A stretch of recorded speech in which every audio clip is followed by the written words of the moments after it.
চলো pasta recipe দেখে নাও। পাস্তাটাকে সেদ্ধ করে ঝরিয়ে রেখেছি জলটা। উপকরণ আমাদের একটু রসুন, পেঁয়াজ, আলু কুচি, টমেটো কুচি, লঙ্কা কুচি লাগবে। এবারে আমরা সাইডে কড়াটাকে গরম করতে বসাবো, মিনিট 2-1 লাগবে। তারপরে একটু সরষের তেল দিয়ে দেবো। সরষের তেলটা গরম করতে আমাদের মিনিমাম 5 মিনিট তো লাগবেই। একটু নাড়িয়ে নেবে, তারপরে রসুন ফোড়ন দিয়ে দেবে। রসুনটা একটুখানি ভাজা ভাজা গন্ধ বেরোবে সুন্দর, তখন পেঁয়াজ কুচিটা দিয়ে একটুখানি ব্রাউন কালার করে নেবো। দেখে নাও আমার একটু হয়েই এসছে ব্রাউন কালার। এবারে আমরা আলুটাকে দিয়ে দেবো।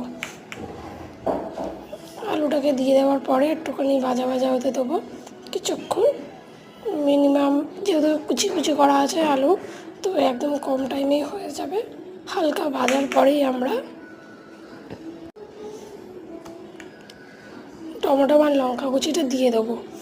টমেটো লঙ্কা কুচিটা দিয়ে দেওয়ার পরে একটু ভাজা ভাজা হতে দেবো। দেওয়ার পরে আমাদের সেদ্ধ পাস্তাটা দিয়ে দেবো। পাস্তাটা নর্মাল সেদ্ধ করেছিলাম, যেরকম ওই নুন একটু তেল, সাদা তেল দিয়ে যেরকম সেদ্ধ করে সেরকম। একটু ভাজা ভাজা হয়ে গেলে একটু হলুদ গুঁড়ো, নুন, একটু লঙ্কার গুঁড়ো দেবো। আমার কাছে টমেটো সস ছিল না, তাই স্কিপ করেছি। আর ডিমও ছিল না, তাই ওটাও স্কিপ করেছি। আমাদের রেডি পাস্তা। Bye bye.